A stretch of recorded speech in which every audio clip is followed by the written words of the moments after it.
The year is 1949. The Communist Revolution in China is coming to an end with the Communist Party in control of many cities across the nation. On October 1st, General Mao Zedong makes a public address declaring the country as the People's Republic of China, with him as president. As a result of this newly founded government, the United States, under President Truman, cut all diplomatic ties with the PRC. For the next 20 years, the United States and China have no official government relations and very little communication. This relationship changed in the 1970s under Nixon's National Security Advisor, as he saw the normalizing of relations between the United States and China through détente and diplomacy could put a great deal of pressure on the Soviet Union. Henry Kissinger took a stand in American history as the principal negotiator and leader in the reopening of relations with China, despite America's animosity towards communism. Henry Alfred Kissinger was born on May 27, 1923, in Fürth, Germany, into a Jewish family. After the Nazi regime rose to power, the Kissingers fled the country in 1938, making their way to New York, where he would continue his education. However, he was drafted into the army and was back fighting the Nazi regime in World War II. After returning from war, he was admitted to Harvard for an undergraduate education, eventually becoming a prominent professor there, being known for his knowledge on foreign policy. His role in the White House started in 1961, when President Kennedy came into office. He was a foreign policy consultant to the presidency. When Lyndon B. Johnson came into office, Kissinger served as an unofficial but high-level advisor. In 1967, when Nixon came into office, Kissinger received the job as National Security Advisor. The desire to rebuild relations with the People's Republic came from a strategic necessity to put pressure on the Soviet Union. At this point, the United States and the USSR were still fighting the Cold War, and China, having been a strong ally of Soviet Russia, no longer recognized that alliance due to a break in relations in the mid-1960s. In the face of increasing Soviet troops along the Russian border and a major battle at the border of Zhejiang, the Central Committee of the People's Republic ordered a mobilization of all Chinese military units along all of China's borders. This put more of a strain on Sino-Soviet relations and gave way for the United States to act.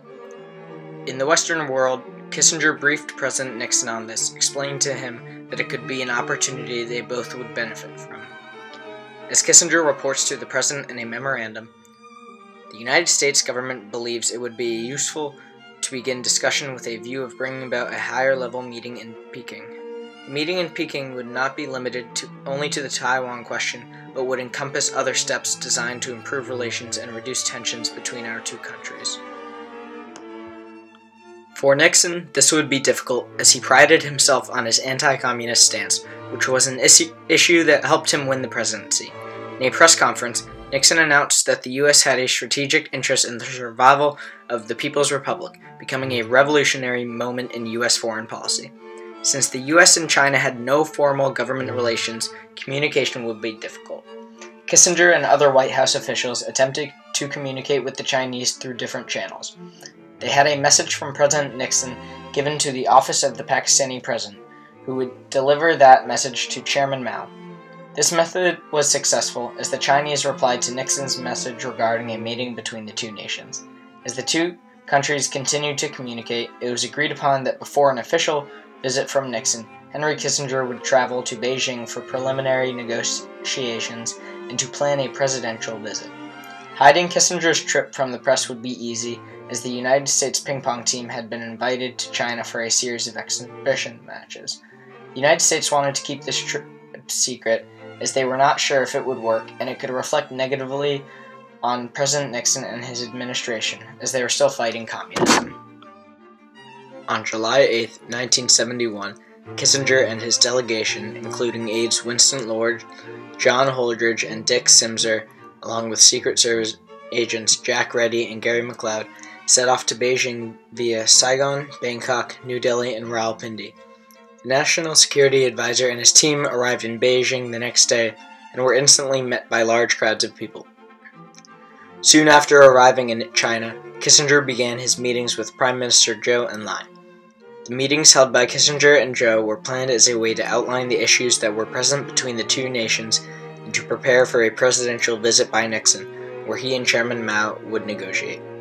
During one of their meetings, Kissinger said to Zhou, "For us, this is an historic occasion, because this is the first time that American and Chinese leaders are talking to each other on a basis where each country recognizes each other as equals."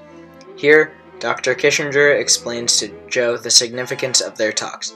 The main topics covered by the two statesmen were Taiwan, Indochina tensions, relations with Japan and the Soviet Union, communications between the two nations, and arms control. Kissinger believed that for the United States, the Soviet Union was of a main concern as they were still engaged in the Cold War and feared that if they did not improve relations with China, a Sino-Soviet alliance could be reintroduced to the world, therefore spreading more of communism. Negotiations continued for 2 days between the 9th and the 11th of July, 1971. Since there was no line of communication between the two countries, Kissinger suggested that the US and China have a hotline, a secure phone channel, and a third-party contact like Warsaw. In Kissinger's book on China, he states, "We finished drafting the terms of a statement for the President of the United States just before the deadline for our departure on the afternoon of Sunday, July 11th.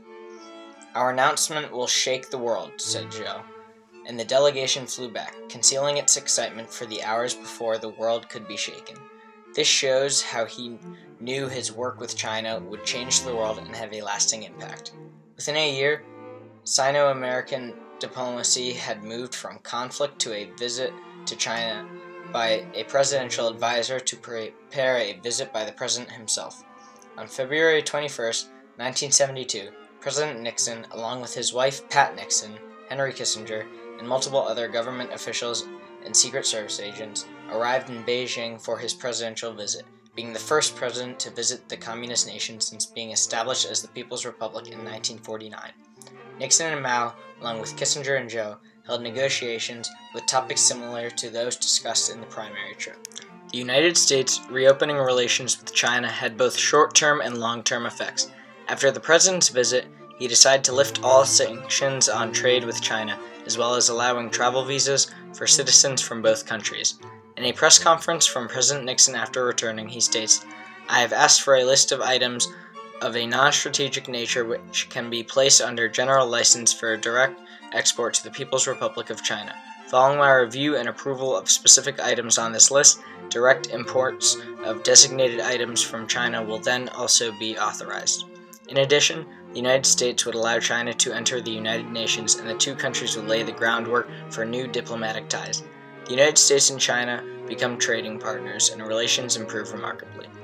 These actions prompted grave concern in Moscow, as Kremlin leaders feared they would become isolated. This same year, Great Britain and China resumed diplomatic relations after 22 years of no ties, and Japan and China signed an accord that officially ended a state of war prevailing since 1937.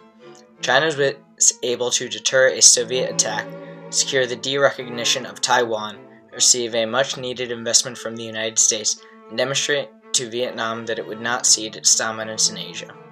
The United States greatly benefited from these reopening of relations with the People's Republic. The Soviet Union was pressured as two of the world's superpowers were improving relations, as well as the United States was able to strengthen its position as a world leader. Today, the United States and China are very strong trading partners. None of this would have been possible without the work of Henry Kissinger. He took an unpopular stand for something that would, in the end, benefit the United States. He had always believed that multipolar international systems were more stable than bipolar ones, and he acted on this. This means that he believed that having strong relations with multiple countries would be more beneficial than only being allied with a small number of foreign nations. This belief was able to drive him to try to reopen relations with China, which resulted in one of the original goals of the negotiations being met, putting pressure on the Soviet Union. No one ever dominated the foreign policy scene like Kissinger, and his policies and actions were able to influence future national security advisors and have an impact on this nation.